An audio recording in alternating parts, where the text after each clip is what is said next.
हाँ, तो दोस्तों नमस्कार, राम राम, कंबा गणी, फ्रिक्शन कैरियर इंस्टीट्यूट यानी एफसीआई सूरतगढ़ में आप सबका हार्दिक स्वागत। बहुत लंबे समय के बाद मेरी इच्छा थी, आज पूरे दिन ये खबरें चली, पूरे दिन बच्चों के सामने एक बात थी कि सर आरपीएससी ने 40% वाला जो नियम है क्या वाकई में ये हटा दिया। इसके किस प्रकार से आप स्पष्टीकरण देना चाह रहे हो? क्या ये जो न्यूज चल रही है भ्रामक न्यूज है या फिर वाकई में ऐसा होगा? अभी संभावनाएं हैं, संभावना को दौर है। यदि ऐसा होता है तो किसको फायदा मिलेगा? यदि ऐसा होता है तो क्या जो कैंडिडेट फर्स्ट ग्रेड की प्रिपरेशन कर रहे हैं उनको ज्यादा बेनिफिट होगा या फिर सेकंड ग्रेड वालों को ज्यादा बेनिफिट होगा?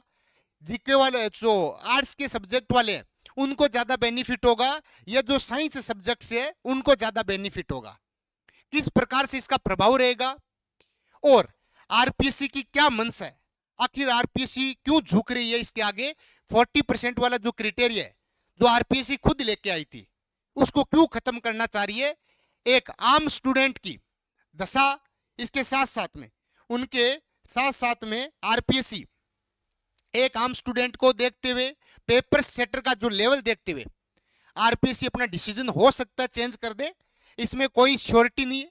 इसके साथ साथ में एक ऐसी न्यूज भी आ रही है जिसमें अपने आरपीएससी के जो कार्यवाहक अध्यक्ष है कर्नल सिंह जी राठौड़ साहब ये बोल रहे हैं कि ये न्यूज आपकी सरासर गलत है। भास्कर वालों की इस न्यूज का उन्होंने खंडन किया।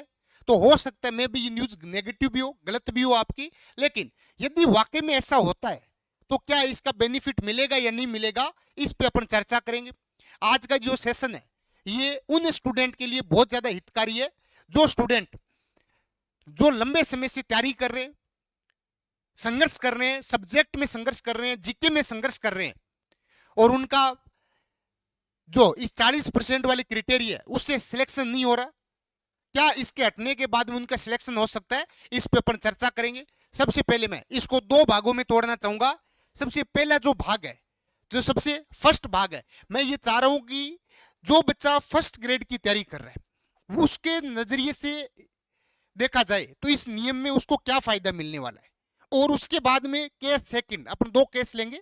एक आपका केस सेकंड, जो स्टूडेंट सेकंड ग्रेड की साइंस विषय से तैयारी कर रहे हैं उनको क्या बेनिफिट मिलेगा, और बाकी जो अदर सब्जेक्ट से जो प्रिपरेशन कर रहे हैं सेकंड ग्रेड फर्स्ट ग्रेड की उनको किस प्रकार से बेनिफिट मिलेगा। क्योंकि आपको पता है ये जो चैनल है ये टोटली आपका साइंस स्टूडेंट के लिए डेडिकेटेड चैनल है और केमिस्ट्री विषय में अपने फर्स्ट ग्रेड और सेकंड ग्रेड की केमिस्ट्री कोर्स भी चल रहे हैं। तो मैं ये चाह रहा हूं कि जहां इस रूल का मैक्सिमम साइंस के बच्चों तक क्या प्रभाव पड़ेगा उस पर ज्यादा चर्चा करेंगे तो ज्यादा सार्थक रहेगी, क्योंकि अपने साइंस बैकग्राउंड से और साइंस पे ही अपने ज्यादा रिसर्च कर रहे हैं। तो साइंस वालों को ही ध्यान में रखते हुए मैं आपको ये जो वीडियो बनाने जा रहा हूं भी। तो सबसे पहले मैं बात करूंगा फर्स्ट ग्रेड वाले स्टूडेंटों की भी, जो तैयारी कर रहे हैं फर्स्ट ग्रेड की, जो फर्स्ट ग्रेड की तैयारी कर रहे हैं उनको इस 40% से क्या फायदा मिलने वाला है या उसका नुकसान है। दोनों काम हो सकते हैं, हो सकता है फायदा हो सकता है इससे नुकसान भी हो। तो मैं ये चाह रहा हूं इसका क्या फायदा होगा और इससे क्या नुकसान होंगे, दोनों चीजें अपने एक साथ समझ लेते हैं। आप बोलोगे सर सबसे पहले आप देखो भी ये जो रूल है ये 2021 के आसपास आरपीएससी लेके आई थी। इसके रूल के 2021 के आसपास आरपीएससी 2 ही वैकेंसी इसके बाद में करवाई है। हो सकता है इसके बाद में भी आए हो, मैं एग्जैक्ट डेट पे नहीं जा रहा, लेकिन ये पता है कि इसके बाद में सिर्फ 2 वैकेंसी आपकी हुई है जो 40% क्राइटेरिया पे आपके बेसिस पे आधारित थी। इसमें आप देखोगे तो 2025 और 2026 की मेजर वैकेंसी आपकी यही दिखेगी आपको। 2025 और 2026 वाली वैकेंसी शायद ये 2021 में नहीं आया, फिर ये रूल आपका 2024 के आसपास है। 21 में नहीं आया, 24 या 23 या 24 के आसपास है, जिसके बाद 2 वैकेंसी आपकी हुई है। आप इसको देखोगे, आप यदि साइंस बैकग्राउंड से तो पेपर फर्स्ट का जब आप सिलेबस देखोगे, जब आप पेपर फर्स्ट का सिलेबस देखोगे तो इसमें आपको 3-4 बहुत सारी चीजें मिलेगी। इसमें खूब सारी चीजें मिलेगी जिसमें से मेजर आप देखोगे राजस्थान जीके दिखेगा, राजस्थान जीके दिखेगा। इसके अलावा इंडिया जीके दिखेगा, इंडिया जीके दिखेगा। इसके अलावा कुछ और पोर्शन जो छोटे छोटे पोर्शन है जैसे हिंदी दिखेगी आपको, जैसे इंग्लिश दिखेगी आपको, जैसे मैथ दिखेगी, रीजनिंग दिखेगी, रीजनिंग दिखेगी। इस प्रकार से सबके वेटेज से आपका क्या होते हैं 75 क्वेश्चन आपके बनते हैं। ठीक है, अब क्या होता है, जो बच्चा एमएससी की हुई है, भैया आप फर्स्ट ग्रेड की प्रिपरेशन कर रहे हो आज, तो इसके मीनिंग है आपने एमएससी की है और एमएससी भी बहुत अच्छे से की है, तभी आपके अंदर कॉन्फिडेंस आ रहा है कि सर मैं सब्जेक्ट कर लूंगा, यानी आपके अंदर कॉन्फिडेंस है। और ये कॉन्फिडेंस आदमी में तभी आता है, इंसान में तभी आता है, जब इसको लगता है कि ये जो चीजें मैंने, जो मेरे सब्जेक्ट है उसको मैंने बहुत अच्छे से जिया है, या फिर मैंने इसको लंबे टाइम से इसकी प्रिपरेशन की है, तो ऐसे फीलिंग आ रहा है कि सर हाँ इसको कर लेंगे। जिनका सब्जेक्ट अच्छा है, जिन्होंने वाकई में सब्जेक्ट पे काम किया, जैसे नीट से आप लगातार सब्जेक्ट पढ़ रहे हो, यदि आप नीट बैकग्राउंड से हो या फिर जेई वाले बैकग्राउंड से हो, यानी मैथ या साइंस से हो, तो आपने पहले नीट की प्रिपरेशन की होगी, उसके बाद में आपने हल्का फुल्का बीएससी में भी पढ़ा होगा, फिर आप एमएससी करने आ गए, अब आप एमएससी में भी पढ़ रहे हो। कोई साथी ऐसे भी है जो नेट की प्रिपरेशन भी की हुई है, और कोई साथी ऐसे हैं जो वाकई में एमएससी में अच्छा कर रहे हैं, सिर्फ और सिर्फ उनका टारगेट फर्स्ट ग्रेड पे है। तो कुल मिला के सब्जेक्ट पे आपने अच्छा फोकस किया है, तो सब्जेक्ट में आपके बहुत सारे साथी ऐसे होंगे जिनके 110 सब्जेक्ट में आप देखोगे तो 110, 120, 125 क्वेश्चन तक आपके सही हो रहे हैं, 125 क्वेश्चन तक सही हो रहे हैं।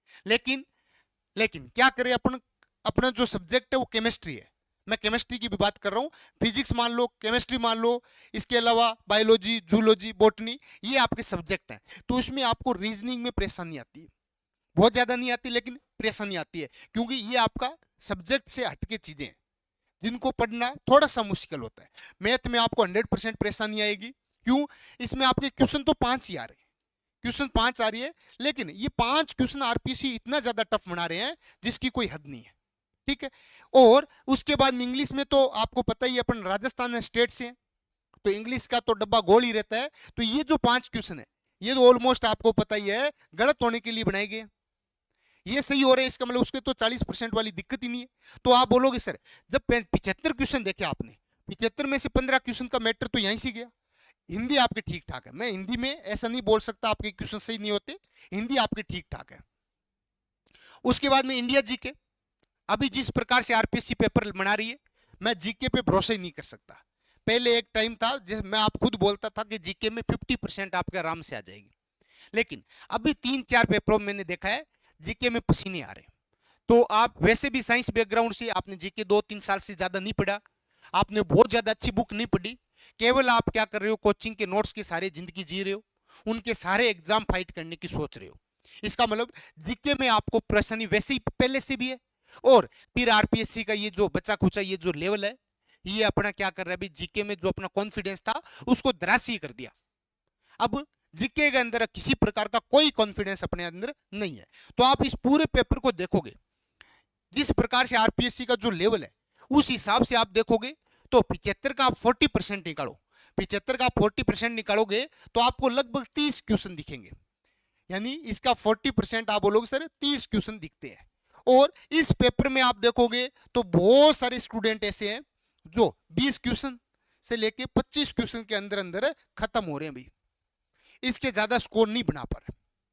लेकिन देखो दो चीजें हैं, सब्जेक्ट आपका पेपर फर्स्ट है ना, दो चीजें देखो, पेपर फर्स्ट को आप देखोगे तो यहां आपके क्वेश्चन कितने सही हो रहे हैं, 25 क्वेश्चन सही हो रहे हैं, जबकि पेपर सेकंड को देखोगे, आप पेपर सेकंड को देखोगे तो यहां आपके क्वेश्चन सही हो रहे हैं 110 प्लस क्वेश्चन सही हो रहे हैं।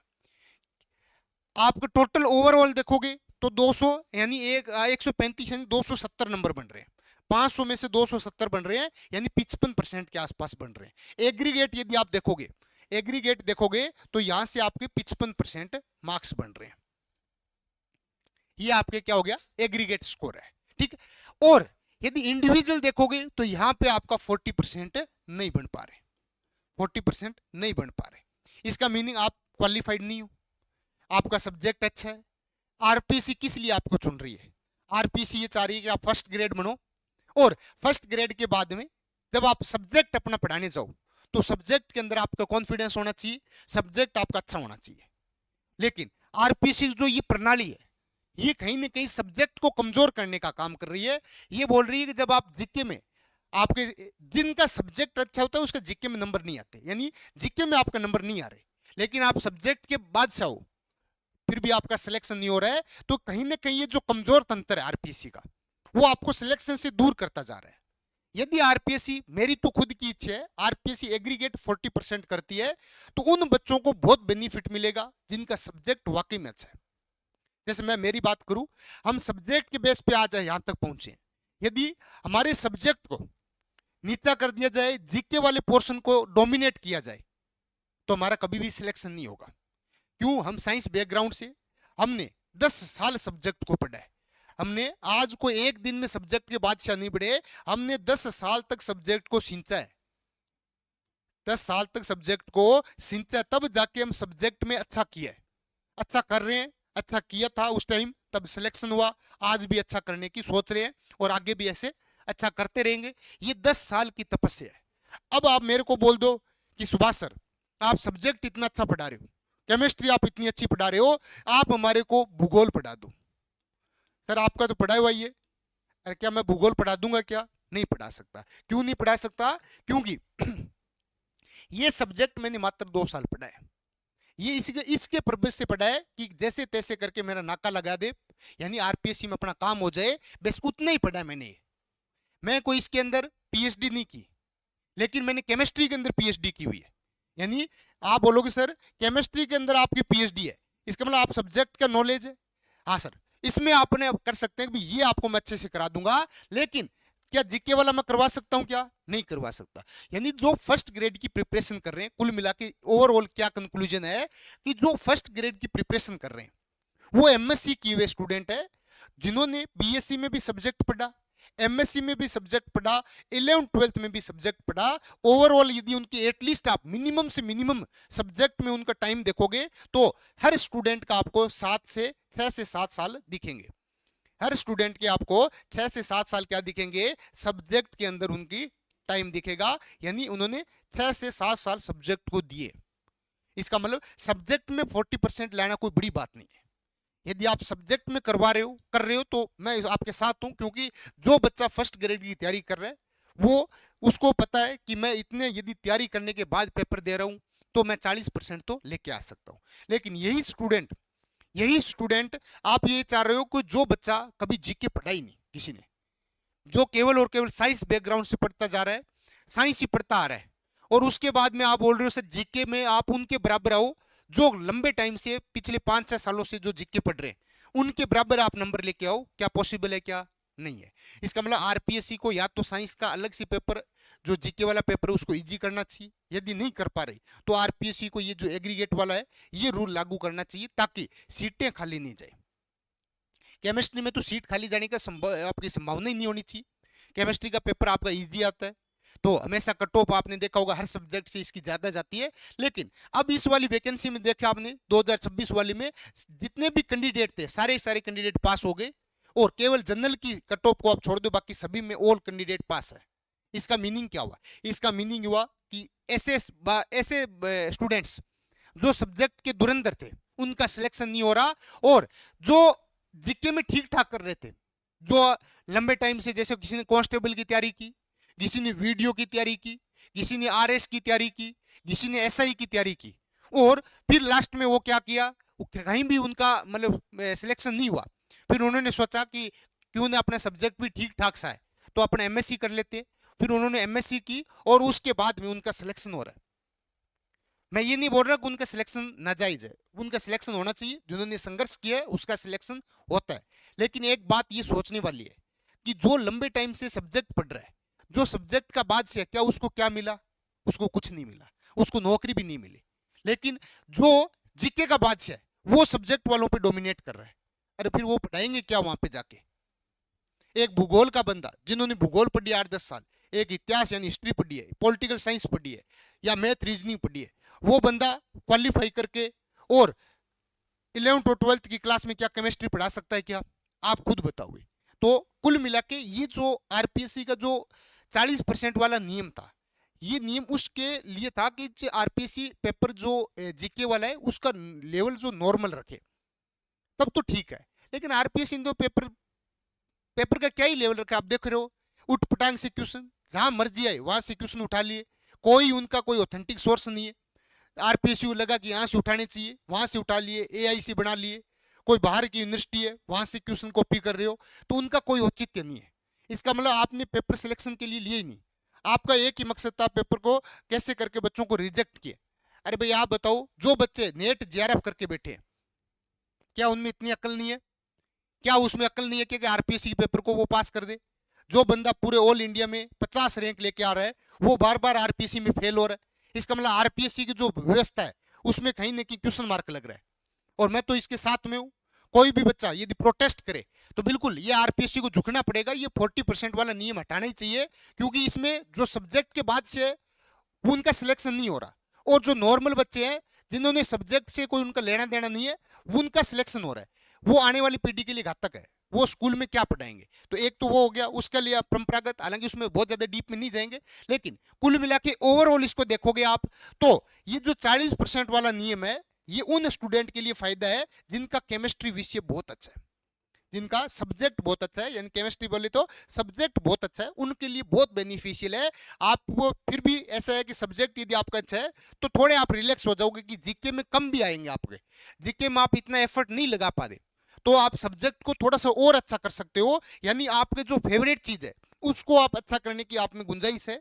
आप बिल्कुल पढ़ भी सकते हो, आपने अच्छी अच्छी बुक्स पढ़ी है, नहीं पढ़ी है तो आप पढ़ने की जो अपने आप में क्या है हौसला रखते हो, तो उसमें आप अच्छा कर लोगे। लेकिन जीके में आपको अचानक कोई नई चीजें दे दी जाए तो नई चीजें याद नहीं होती। इसका मतलब ये जो 40% वाला एग्रीगेट 40%, एक आरपीएससी नाम दिया था एग्रीगेट, एग्रीगेट बोले तो, एग्रीगेट यानी टोटल आपका, एग्रीगेट बोले तो आप बोलो सर एग्रीगेट आपका 40% का आरपीएससी ने बोला है, तो ओवरऑल जो 40% है वो उन बच्चों के लिए बहुत हितकारी है जिनका सब्जेक्ट अच्छा है लेकिन जीके अच्छा नहीं है। अब एक बात यहां से एक क्वेश्चन और भी बनता है, एक क्वेश्चन इसका हानि क्या है?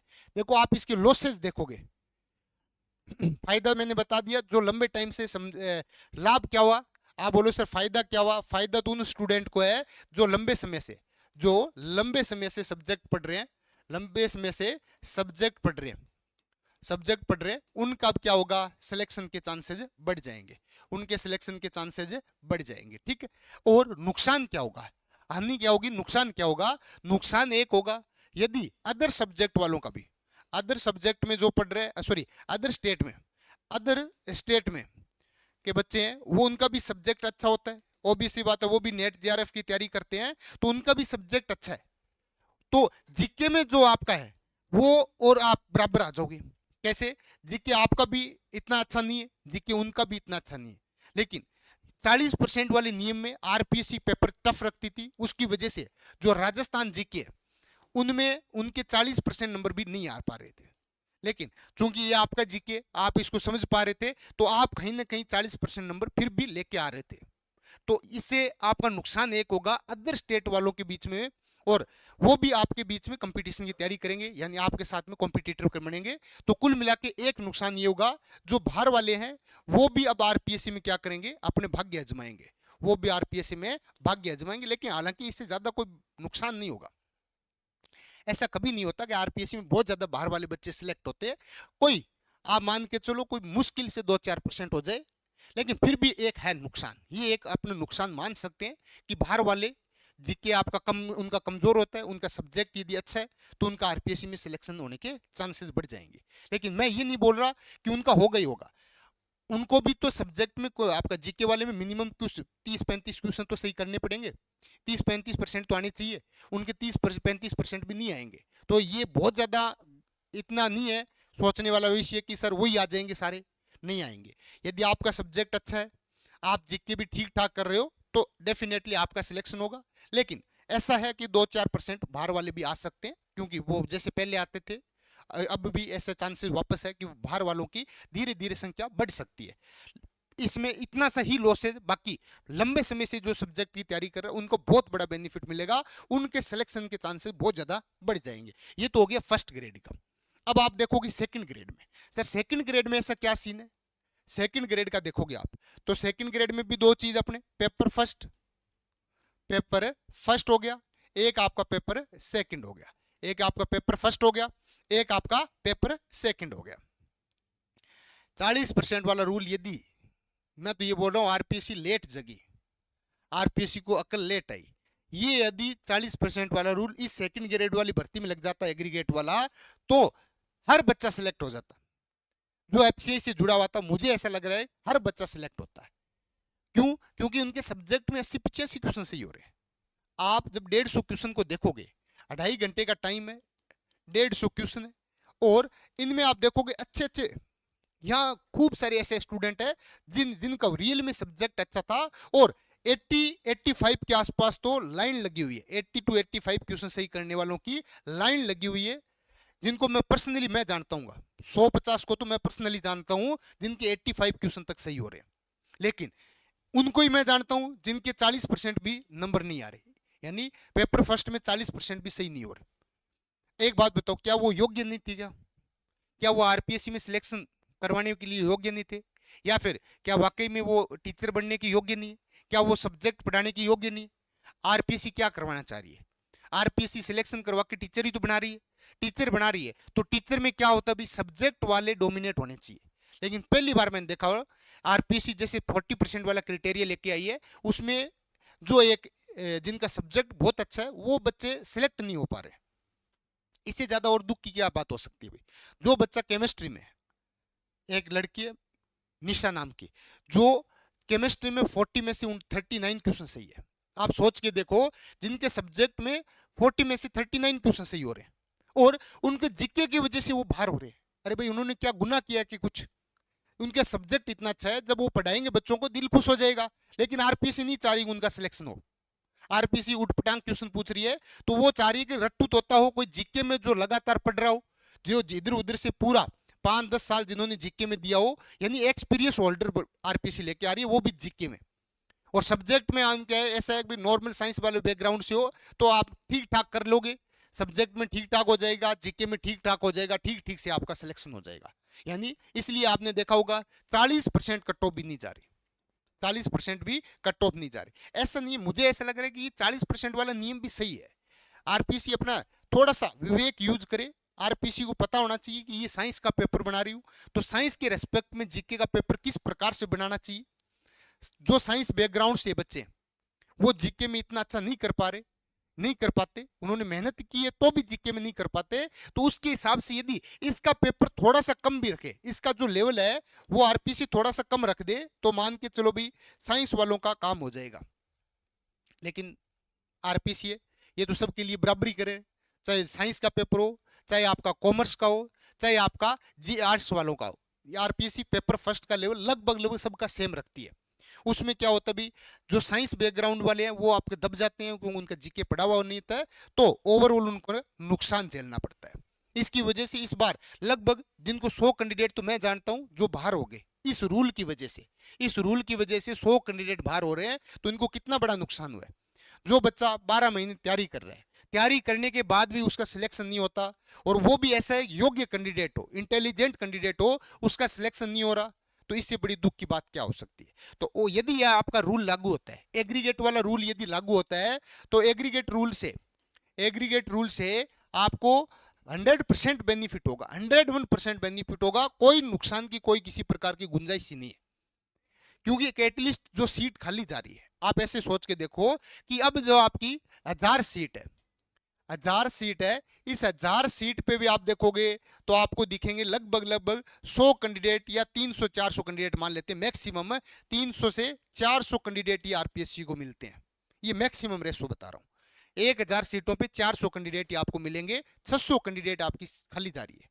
तो इसका मतलब वो किसकी वजह से जा रही है, वो इस वाले पोर्शन की वजह से जा रही है। सब्जेक्ट में कोई नहीं हार रहा, जिनका सिलेक्शन हो रहा है वो सब्जेक्ट में बहुत अच्छा करके गए, तभी वो आज सिलेक्शन लेके जा रहे हैं। सिर्फ और सिर्फ ये जो सिस्टम है, इस सिस्टम की वजह से वो हार मान रहे हैं, इस सिस्टम की वजह से वो बाहर हो रहे हैं। तो ये 40% वाला जो क्राइटेरिया है, ये पढ़ने वालों बच्चों के लिए सही नहीं है। या तो आरपीसी पेपर का लेवल थोड़ा सही करे, या फिर एग्रीगेट कर दे, उसमें हम संतुष्ट हैं। उसमें पढ़ने वाले बच्चों का बहुत बड़ा बेनिफिट मिलेगा और उनको सिलेक्शन भी उनका होगा। ठीक है, इसके साथ आगामी भर्ती में इसका क्या प्रभाव पड़ेगा, यदि ऐसा बोला जाए कि आगामी भर्ती है, आगामी भर्ती में इसका क्या प्रभाव पड़ेगा? देखो भाई, एक बात तो तय है, एक बात तो तय है कि अब जो वैकेंसी है, वैकेंसी आपकी 2027 में आएगी, ये एकदम बिल्कुल तय है। 2027 में आपकी वैकेंसी है, एग्जाम लगेगा, मतलब चाहे आप सेकंड ग्रेड की कर रहे हो, चाहे आप फर्स्ट ग्रेड की कर रहे हो, 101% आपका एग्जाम 2027 में लगेगा। और ये भी तय है, ये भी तय है कि दोनों में आपकी सीट खाली जाएगी, ये भी तय है कि आपकी दोनों में क्या जाएगी, सीट खाली जाएगी। तो अगली वाली जो वैकेंसी है वो बड़ी वैकेंसी आएगी, क्योंकि इन दोनों की सीट जुड़ के और अगली वाली वैकेंसी में आएगी। तो एक फायदा ये है, यदि अगली वाली वैकेंसी में भी 40% वाला रूल, एग्रीगेट वाला रूल चालू लागू होता है, तो पढ़ने वाले स्टूडेंट को फिर वापस बेनिफिट मिलेगा। और ये यदि आपका ऐसा रूल है तो फिर वही हालात, जैसे अभी हालात है वैसे वैसे हालात आगे रहेंगे। तो यदि आपको क्या करना चाहिए, यहां से क्या सीख लेनी चाहिए? देखो, यदि एग्रीगेट का ऑफिशियली कोई आ जाता है, यदि एग्रीगेट 40% का, एग्रीगेट 40% का कोई नोटिफिकेशन ऑफिशियली आ जाता है, तो उसके बाद यदि ऑफिशियली आने के बाद में आपको क्या करना है? अभी सब्जेक्ट बहुत अच्छा करना है, फिर आपको सब्जेक्ट बहुत अच्छा करना है। बहुत अच्छे का मतलब जिसमें आप अच्छा कर सकते हो उसको और अच्छा करने की कोशिश करनी है। जीके में आपको जो सब्जेक्ट, जीके में जो पोर्शन आपका अच्छा है उसको आप अच्छा और कीजिए, जो आपके नहीं समझ में आ रहे उसको ठीक ठाक सा कर दीजिए, ठीक है? तो उससे आपका क्या हो जाएगा? सिलेक्शन हो जाएगा, उससे क्या हो जाएगा भाई? सिलेक्शन हो जाएगा। लेकिन यदि मान लेते हैं एक केस और, एग्रीगेट वाला आपका नहीं होया, अभी जो है वर्तमान जो हालात है, जो वर्तमान वाला जो रूल है, वर्तमान रूल है वही आपका रहे, तो उस केस में आपको क्या करना चाहिए? यदि आप वर्तमान रूल के अकॉर्डिंग तैयारी कर रहे हो, वर्तमान रूल क्या है भाई? आप बोलोगे सर इंडिविजुअल पेपर पर आपका 40% आने चाहिए, तो उस केस में क्या होता है? इस केस में सब्जेक्ट आपने खूब पढ़ा है, और मुझे ऐसा लगता है कि सब्जेक्ट बहुत सारे बच्चों का अच्छा भी है। यदि आपका सब्जेक्ट अच्छा है, ठीक ठीक है, तो आप क्या करो भाई? इस ठीक ठीक को बेहतर करने का प्रयास करो। लेकिन यदि आपका जीके, मुझे पता है कि बहुत सारे बच्चे जीके में फंस रहे हैं, तो वापस ये गलती नहीं हो, क्योंकि आरपीसी यदि रूल चेंज नहीं हुए तो इसका मतलब जीके वापस आपको मात देगा। तो उसके लिए आपको जीके के लिए पहले से प्रिपेयर रहना पड़ेगा, जीके के लिए पहले से आपको प्रिपेयर रहना पड़ेगा। और प्रिपेयर कैसे रह पाओगे? अभी से ही आप जीके के लिए अच्छी मेहनत करो। जो आप सब्जेक्ट में जो टाइम दे रहे थे, एक धारणा होती है साइंस के बच्चों की कि इसमें अपन क्या करेंगे, 7 से 8 घंटे देंगे, ठीक है, और इसको अपन क्या करेंगे, 4 से 5 ओवर्स देंगे। यानी इसको तो 7 घंटे पढ़ रहे हो, इसको आप 4 घंटे पढ़ रहे हो, और लास्ट में क्या हो रहा है? यहाँ पे आपका स्कोर बहुत अच्छा आ रहा है, 90 क्वेश्चन सही हो रहे हैं, ठीक है, और यहाँ पे आपका क्या हो रहा है भाई? यहाँ पे आपके 30 क्वेश्चन सही हो रहे हैं। अरे हमें तो सिलेक्शन लेना है, हमें तो सिलेक्शन लेना है, और सिलेक्शन किस पे डिपेंड हो रहा है? धीरे धीरे जीके वाले पोर्शन पे आपका सिलेक्शन निर्भर कर रहा है। इसका मतलब जीके को अभी से ही आपको अच्छी बुक्स पढ़ना स्टार्ट कर दीजिए। जीके में जो अच्छे टीचर है, ऐसे नहीं है कि टीचर नहीं है, खूब सारे अच्छे टीचर है, उनसे आप पढ़ो, उनके एमसीक्यू वगैरह लगाओ। यानी जो आप काम सब्जेक्ट में कर रहे हो वही का वही रूल आपको सेम का सेम सब्जेक्ट के जीके में लागू करना है, तब जाके आपका काम बनेगा। यदि आरपीसी सेम रूल रखती है तो आपको क्या करना है? अगले 1 साल तक, अगले जब तक एग्जाम नहीं हो, यानी अगले लगभग लगभग 1 साल बाद आपका एग्जाम होगा, तो अगले 1 साल तक क्या करना है भाई? आपको जीके की अच्छी थ्योरी पढ़नी है, जीके की अच्छी थ्योरी पढ़नी है। थ्योरी आप कहाँ से पढ़ोगे? अच्छी बुक्स, अच्छी जो अच्छे अच्छे अपने टीचर है, आजकल अपडेटेड टीचर आ गए मार्केट में, तो जो सर अच्छा कर रहे हैं उनसे आपको क्या करना है? जैसे पॉलिटी वाले राहुल सर है, अब हालांकि मेरा कोई राहुल सर से कोई नाता नहीं, लेकिन मैं बता रहा हूँ, राहुल सर का जो पॉलिटिकल साइंस का जो कोर्स है सबसे बेस्ट है। आप तो ऐसे टीचर पकड़ो जो इनकी अच्छी नॉलेज है, उनसे आप थ्योरी पढ़ो, उनकी आप बुक पढ़ो, उनकी आप बुक पढ़ो। कहने का मतलब उनमें आपको बोरियत आएगी, क्यों? क्योंकि ये आपका सब्जेक्ट नहीं रहा, तो इसमें बोरियत आएगी, लेकिन आपको बोरियत दूर करते हुए पढ़नी है भाई। आपको पता है सिलेक्शन लेना है, सिलेक्शन लेने के लिए आपको बुक पढ़नी पड़ेगी। तो ये एक तरीका ये है कि आप कल ही बुक पढ़ना स्टार्ट कर दो। एक ऐसा है कि नहीं सर मैं तो थ्योरी से ही काम चला दूंगा और मेरे तो 40% आ जाएंगे, और फिर एग्जाम होगा, फिर आप 35 पे अटक जाओगे, फिर क्या होगा? इसका मतलब 100% आपको बुक वाला जो नियम है, बुक की जो बुक से प्रिपरेशन करने वाली आदत है वो डालनी ही पड़ेगी। बुक तो आपको एक बार एटलीस्ट पढ़नी ही पड़ेगी, और वहां से आप क्या करोगे? इस बुक से ही अपने नोट्स को अपडेट करो भाई। इसमें कुछ नई चीजें लगी उसमें आप नोट्स में अपडेट कर दीजिए, ताकि बार बार बुक आपको पढ़ने का नहीं तो टाइम होता है, नहीं पढ़ने का मन करता है, ठीक है? जो चीज नहीं लगी उसको हाईलाइट कीजिए और उसको नोट्स के अंदर क्या कर दीजिए? अपडेट कर दीजिए। उसको नोट्स के अंदर अपडेट कर दीजिए। इसके अलावा खूब सारे एमसीक्यू कीजिए, अच्छे लेवल के एमसीक्यू। ऐसा नहीं है कि वन लाइनर एमसीक्यू, अच्छे लेवल के, जो आरपीएससी का लेवल है उस लेवल के आज से स्टार्ट कर दीजिए एमसीक्यू वगैरह करना, ठीक है। पीवाईक्यू वगैरह साथ साथ करते रहे, आपको तो बहुत बड़ा बेनिफिट है। जो जीके की प्रिपरेशन कर रहे हैं उनको तो बहुत बड़ा बेनिफिट है। कैसे? जीके में आप देखोगे, जीके में देखोगे तो आरपीएससी का हर महीने, आरपीएससी का हर महीने क्या भी एग्जाम है, हर महीने एग्जाम होता है। कोई सा भी एग्जाम हो आरपीएससी का, सबका जीके का जो लेवल है लगभग सेम है, जीके का सिलेबस है वो भी सेम है। तो जितने भी आरपीएससी एग्जाम होते हैं मंथली, उनका आप प्रिंट निकालो और प्रिंट निकाल के उनको ईमानदारी के साथ में उनको सोल्व करो, ताकि उससे आपको पता चलता रहेगा, हर महीने आपको पता चलेगा कि मेरा सिलेक्शन के मैं योग्य हूं या नहीं हूं। यदि यहां से आपके 50% के आसपास नंबर आ रहे हैं, इसका मतलब आपके 40% नंबर आराम से आ जाएंगे। यदि इसमें 50% नहीं आ रहे तो आपको अपनी कमजोरी पे काम करना है, अपनी कमजोरी पे आपको पता करना है कि मैं कहां फंस रहा हूं, उसके अकॉर्डिंग आपको तैयारी करनी है। दो प्रकार की तैयारी होती है। ज्यादा वीडियो लंबा तो नहीं जा रहा? एक बार बताओ भाई, लंबा तो नहीं जा रहा? मैं देख लेता हूं एक बार। हाँ ठीक है, 5-10 मिनट में आपको समराइज करके एंड करूंगा। हाँ भाई, दो प्रकार के स्टूडेंट होते हैं। एक तो इस प्रकार के स्टूडेंट है जो सिलेक्शन लेने वाले, एक सिलेक्शन लेने वाले स्टूडेंट होते हैं, एक आपका क्या होता है, मेहनती स्टूडेंट होता है। दो अलग अलग प्रकार के स्टूडेंट होते हैं। एक तो सिलेक्शन लेता है यानी मेहनत भी करेगा और सिलेक्शन भी लेगा। एक क्या होता है, मेहनती होता है लेकिन सिलेक्शन नहीं ले पाता, तो सर इस मेहनती कैटेगरी में होने के बावजूद भी सिलेक्शन नहीं ले पाता? हाँ बिल्कुल, ऐसे भी मैंने खूब देखे जो मेहनत कर रहे हैं लेकिन उनका सिलेक्शन नहीं हो रहा, क्योंकि वो थोड़ा सा कहीं ना कहीं वो बुद्धि के साथ में, या तो वो बुद्धि का यूज नहीं कर रहे, या फिर वो किसी के बहकावे में आ रहे, या फिर वो मतलब जो अपने जो सीनियर वगैरह है उनसे ज्यादा राय ले रहे हैं, उनसे ज्यादा प्रभावित हो रहे हैं। तो मेरे को ऐसा लग रहा है वर्तमान हालात में आपको किसी से कोई प्रभावित होने की आवश्यकता नहीं है। खुद की बुद्धि का, विवेक का यूज करो और उसी से ही आपका सिलेक्शन होगा। देखो, जो मेहनती होता है वो क्या करेगा, मेहनती होगा वो अपने नोट्स खूब पढ़ेगा, नोट्स बनाएगा। पहले तो वो क्या करेगा भाई, नोट्स बनाएगा। पहले तो वो नोट्स बनाने में बिजी रहेगा, फिर उन नोट्स को रटने में बिजी रहेगा, उसको रटने में बिजी रहेगा, ठीक है। और उसके बाद में कोई, जैसे कोई मार्केट में अच्छी बुक आ गई तो उस बुक को पढ़ने में बिजी रहेगा, उस बुक को पढ़ने में बिजी रहेगा। और उसके बाद में कोई और नई बुक आ गई, फिर उस नई वाली बुक को पढ़ने में बिजी हो जाएगा, फिर उसको पढ़ने में बिजी हो जाएगा। फिर और कोई नई आ गई तो वो उसमें बिजी हो जाएगा। यानी कहने का मतलब एग्जाम तक आते आते वो 5 से 7 बार अलग अलग बुक्स का अध्ययन कर लेगा, लेकिन उनको समराइज नहीं कर पाएगा।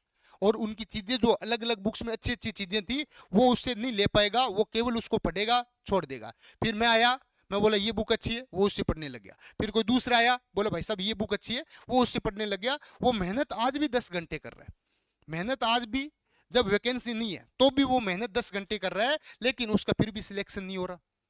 तो आपको क्या करना है, आपको क्या करना है, सिलेक्शन वाला कैंडिडेट बनना है। सिलेक्शन वाला कैंडिडेट कैसे बनोगे, आप बुक्स पढ़ो। मैं ये बोल रहा हूं, बुक्स आप चाहे 1 पढ़ो 2 पढ़ो, वो आपकी इच्छा है, बुक तो आपको पढ़नी है, ठीक है। लेकिन बुक के साथ साथ हर महीने आरपीएससी आपको तोहफा दे रही है। जैसे आपका एग्जाम है वैसा वैसा एग्जाम आरपीएससी ले रही है। इसमें आप खुद का आंकलन भी करो, इसमें खुद का आंकलन भी करो। जो नया कैंडिडेट है वो एक बार 3-4 महीने अच्छे से सिलेबस कर ले, उसके बाद आंकलन करना। लेकिन जो पुराना है, जो आरपीएससी के खिलाड़ी बन चुके हैं, जिन्होंने आरपीएससी में 2-3 बार एग्जाम दे चुके हैं, अब वो तो खिलाड़ी है। अब उनमें मुझे नहीं लग रहा कि उनमें आंकलन करने की कोई आवश्यक, इसी में बार बार नई चीजें पढ़ने की आवश्यकता है। वो तो ऑलरेडी पढ़ चुके हैं उन्हें चीजें। तो उनको क्या करना है, उनको खुद को आंकलन करने की आवश्यकता है। तो वो जो सिलेक्शन लेते हैं ना बच्चे, वो क्या करते हैं, खुद का आंकलन करते हैं और उसके बाद में खुद की कमी को देखते हैं। कोई भी सब्जेक्ट में उनको कमी लगती है, उस कमी को दूर करने के लिए क्या करते हैं भाई, उस पे काम करते हैं, उसको दूर करने के लिए उस पे काम करते हैं। और धीरे धीरे, एक दिन में कुछ नहीं होता। एक दिन में मैं जो आपको ज्ञान दे रहा हूं, एक दिन में मैंने भी कुछ नहीं किया, और दुनिया में कोई ऐसा नहीं है जो एक दिन में कुछ उखाड़ लेगा। आपको छोटी से छोटी 4th ग्रेड की जो वैकेंसी है उसमें भी आपको 6 से 8 महीने चाहिए। तो ये तो आप 1st ग्रेड की बात कर रहे हो, ये आप 2nd ग्रेड की बात कर रहे हो, तो इसमें तो आपको 1 साल देना पड़ेगा। और देना भी आपको बहुत ही धैर्य के साथ, मेहनती, जुझारू, और सबसे बड़ी बात ये जो है ना, इसको आपको ऑन रखना पड़ेगा। इसमें यदि आप ताला लगा के चलोगे ना तो कुछ नहीं होगा। और सिलेक्शन तो होता है, आज भी होगा, आगे भी होता है। ऐसा तो है नहीं कि आरपीएसयू एक भी बंदा नहीं मिला। मतलब मैं ये बोल रहा हूँ कि नहीं हो रहा, बंदे नहीं मिल रहे, लेकिन 5-4 तो मिल रहे हैं ना, इसका मतलब वो भी तो सिलेक्शन ले रहे हैं। आपको उनकी रेस में हो आप। यदि आरपीएससी नहीं बदल रही तो अपने खुद को बदलना पड़ेगा। भाई दो रास्ते हैं, या तो आरपीएससी बदल ले रूल, नहीं बदली मान लो आरपीएससी ने, तो क्या हम आरपीएससी का पूरे दिन गीत गाएंगे? हमें फिर खुद को बदलना पड़ेगा, और खुद को इस हिसाब से बदलना पड़ेगा कि जहां मुझे कमजोरी लग रही है उस कमजोरी को मैं दूर करूंगा। और आप यकीन नहीं करोगे, आप यकीन नहीं करोगे, क्योंकि हम तो पूरे दिन स्टूडेंट के बीच में रहते हैं। आप यकीन नहीं करोगे, मैं जो ये आंकड़ा बता रहा हूं, ये आंकड़ा बिल्कुल फैक्चुअल आंकड़ा बता रहा हूं। आज भी 90% स्टूडेंट, आज भी 90% स्टूडेंट है वो बुक पढ़ने को राजी नहीं है। वो बुक पढ़ने से राजी नहीं है भाई, वो बुक नहीं पढ़ना चाहते। आज भी 90% ऐसे है कि सर आपके नोट्स से ही काम हो जाएगा क्या? लियो भाई, अरे भाई हमारे नोट्स हूं, लोग जीआरएफ पास कर ली, हमारे नोट से लोगों ने सेकंड ग्रेड बन गए, हमारे नोट से लोग फर्स्ट ग्रेड बन जाएंगे। लेकिन क्या नोट से सफिशियंट होता है क्या? नहीं होता। मेरा कभी भी कोई कितना बड़ा क्यों ना ज्ञानी आ जाए इस मास्टर वाली दुनिया में, मुझे नहीं लगता कि नोट से ही आपका सिलेक्शन हो जाएगा। अब जो आरपीएससी है ना, अब आरपीएससी क्या कर रही है, उस नोट से एज इट इज आपकी क्वेश्चन कॉपी नहीं कर रही।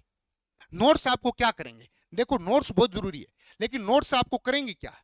नोट्स से आपको थिंकिंग डेवलप होगी, थिंकिंग डेवलप होगी, आपके कंसेप्ट डेवलप होंगे, आपके कंसेप्ट होंगे वो डेवलप होंगे भाई।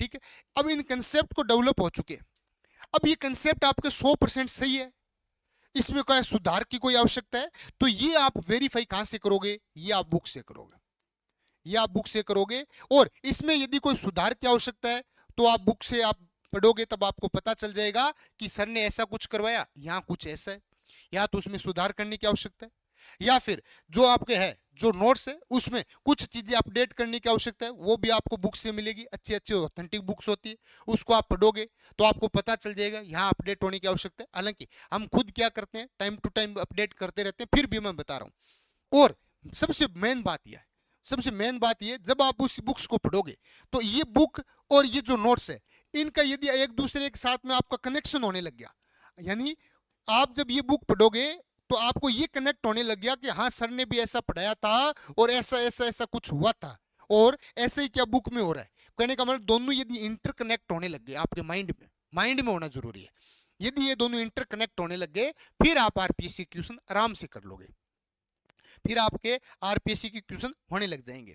लेकिन यदि आपके केवल और केवल नोट्स में क्या होता है, मैं आपको सीधा बताता हूं, आपको मैं जो बातें फॉरवर्ड करूंगा, डिलीवर करूंगा, आप उसको गेन करोगे, लेकिन आप क्या करोगे, वो गेन करते करते दिमाग के कोने में सेट हो जाएगी, दिमाग के कोने में सेट हो जाएगी, उसको आप इंप्लीमेंट नहीं कर पाओगे।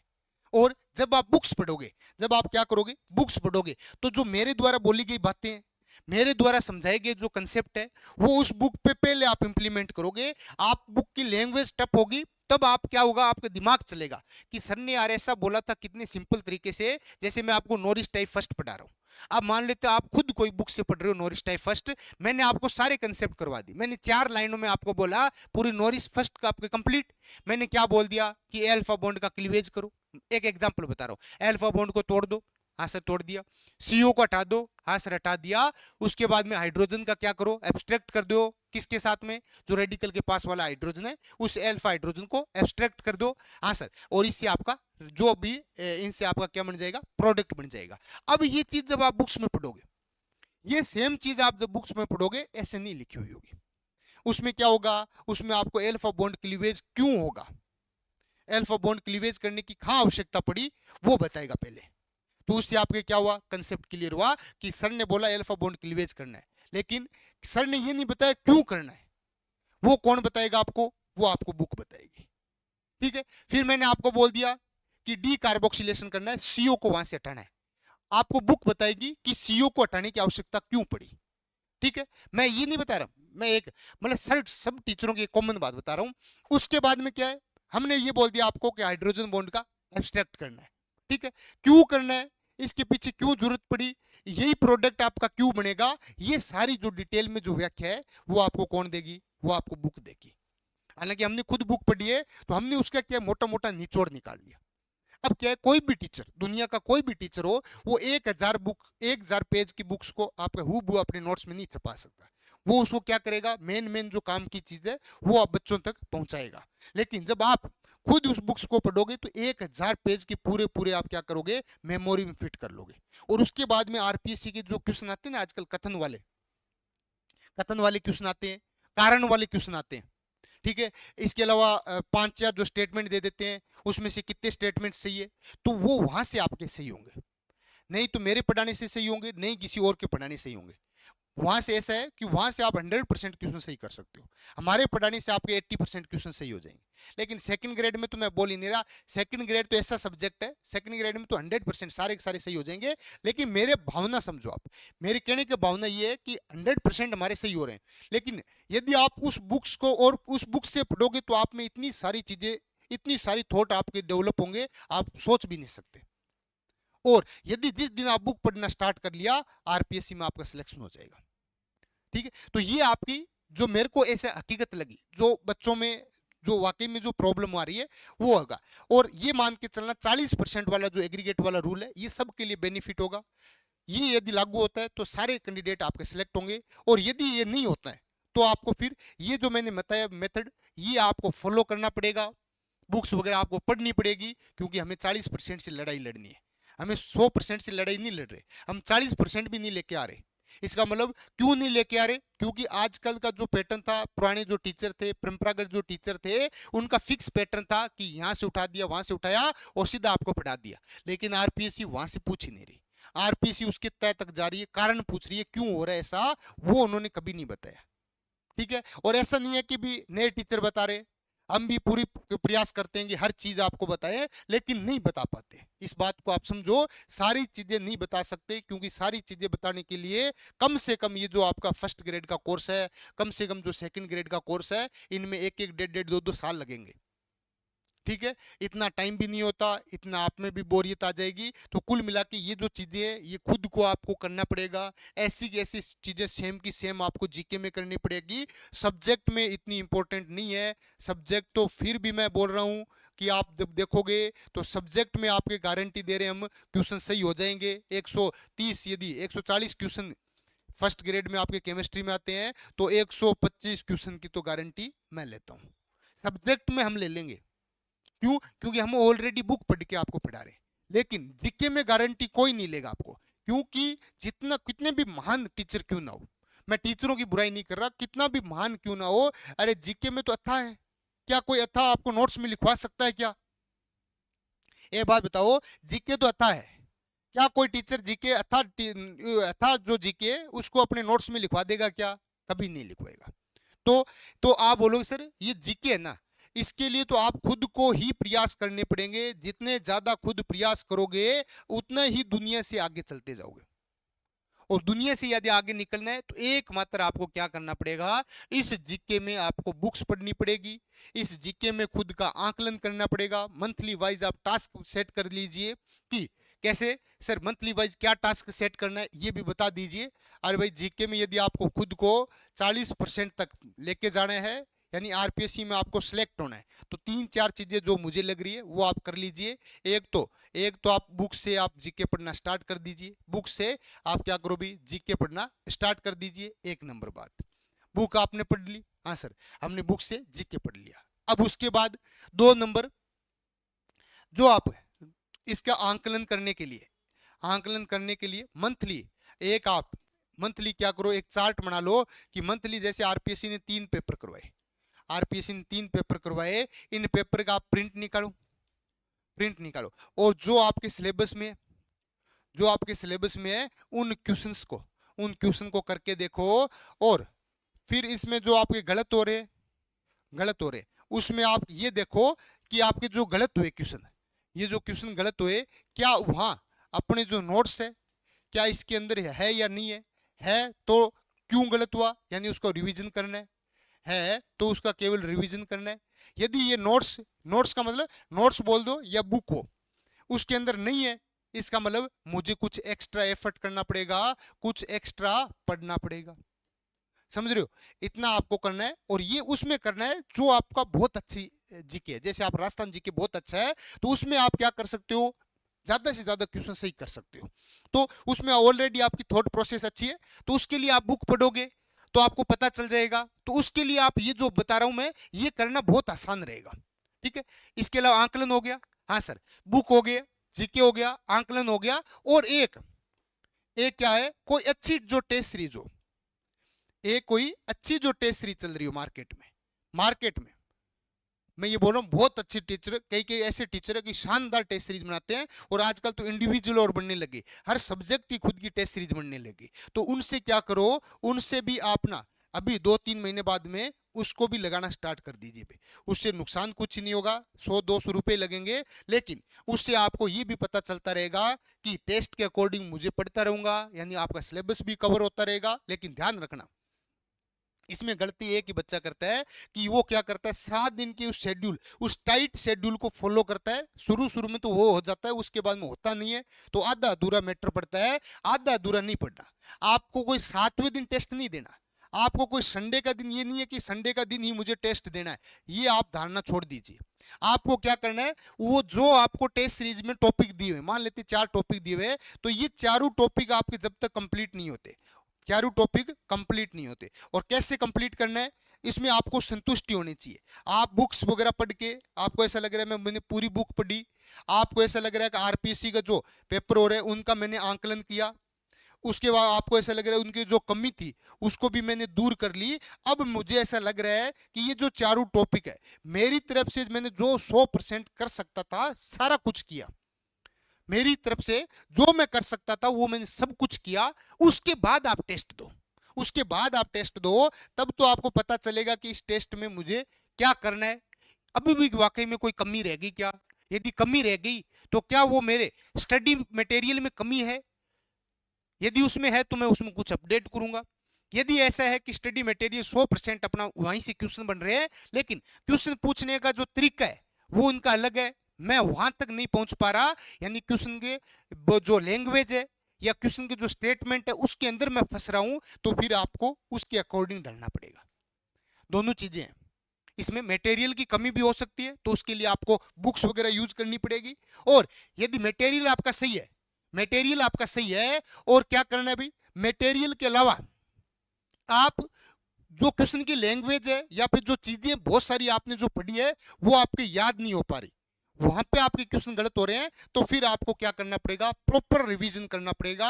एक फिक्स आप टाइट शेड्यूल बना दीजिए कि मुझे रिवीजन 3 घंटे करना है तो करना ही है, और रिवीजन भी इस हिसाब से करना है कि मुझे एक एक लाइन याद होनी चाहिए। आरपीएससी कितने भी फैक्चुअल क्वेश्चन क्यों ना बना ले, मेरे नोट्स में से यदि क्वेश्चन आए तो गलत नहीं होना चाहिए। और आप यकीन करना, आप यकीन नहीं करोगे, ये आप यकीन नहीं करोगे, मैं दावा कर सकता हूं, आप कोई से भी दुनिया के नोट्स पढ़ रहे हो, आप कोई से भी दुनिया के नोट्स पढ़ रहे हो, आप किसी भी एक, जैसे नाथ पब्लिकेशन है और कोई भी पब्लिकेशन, नाथ हो कोई भी दीन वालो, इस XYZ किसी भी बात कर रहा हूं, कोई भी पब्लिकेशन के आप बुक्स पे आरपीएससी में एग्जाम देने जा रहे हो, 70% आपका पेपर वहीं से आएगा। आप ये बिलीव नहीं करोगे, आप बिलीव नहीं करोगे, 70% आ ही नहीं सकता, 70% उनमें आता है। लेकिन आरपीएससी वहां से ऐसे ऐसे क्वेश्चन बीच बीच में से उठाती है कि अपन क्या करते हैं भी, अपनी सारी चीजें, देखो इंसान है, सारी चीजें अपने दिमाग में नहीं रख पाते, उसकी वजह से हमारे क्या भी स्टेटमेंट याद नहीं होते,